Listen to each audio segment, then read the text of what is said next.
Ja, weet jy, ons het in 'n klein Sutherlandse gemeenskap, is hierdie Karoo gemeenskap. Dit is regtig waar een van daai gemeenskappe wat regtig 'n plattelandse gevoel het. En ek dink wat baie belangrik is in ons gemeenskap is verhoudings. En ek dink dit is wat my so na in die hart lê wanneer ons praat oor verhoudings en daai geestelike uitruil wat ons het.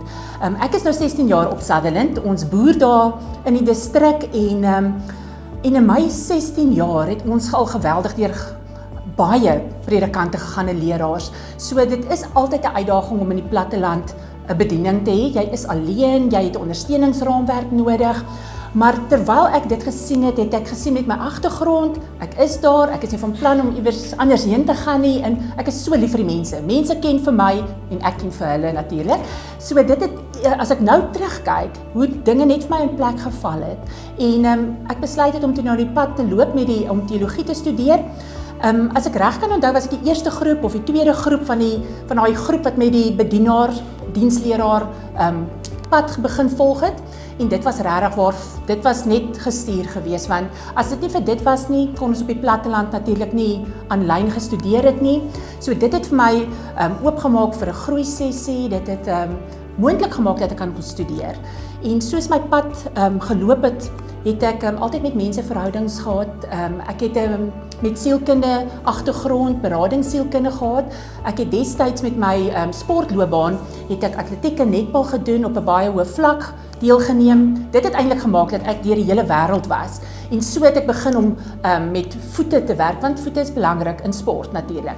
So toe het ek refleksiologie begin gaan leer en wat ek daarvan geneem het, was daai wanneer jy voor iemand kom sit en hulle voete was.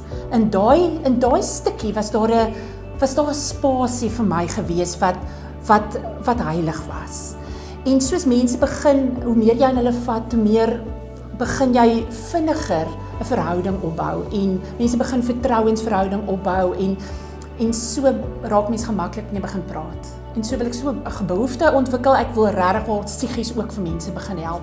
En dis hoekom ek toe nou beradingssielkunde gaan studeer het en dan was daar altyd hierdie X-faktor, hierdie bindende faktor wat altyd die basis moet wees en dit was natuurlik die teologie. En dit was van 'n Bybel gefondeerde basis waar mens kan werk. En ek dink dit is wat my hele menswees as 'n pakkie vol maak.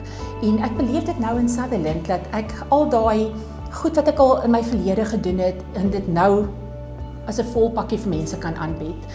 Soos ek weer gesê het, verhoudings is my belangrik. Ons begin waarvoor ek baie opgewonde is. Ons het 'n tapisserie vir die platteland, noem ek dit sommer. So ons het begin om 'n stukke lakmateriaal te vat en almal in die gemeenskap gaan kom om hulle merk te maak. Ons is besig om dit aan mekaar te stik en ons gaan dit hang in die kerk. Net om daai koinonia gevoel en gemeenskap gevoel weer terug te bring in Sutherland. Ons het natuurlik 'n 8 jaar droogte gehad, ons het COVID gehad en al daai dinge het gemaak dat ons 'n bietjie uitmekaar uit miskien getrek het. So ja, ek hou hierdie spasie dop. Ek gaan dalk vir julle die eindproduk wys, maar ek is baie opgewonde oor hierdie hele koinonia gevoel wat ons nou weer begin in Sutherland kry. Ons lese in ons dorp is om sout en lig vir mekaar in die wêreld te wees. So ons soek geleenthede om te vier en toe te rus en net vir mekaar te dien.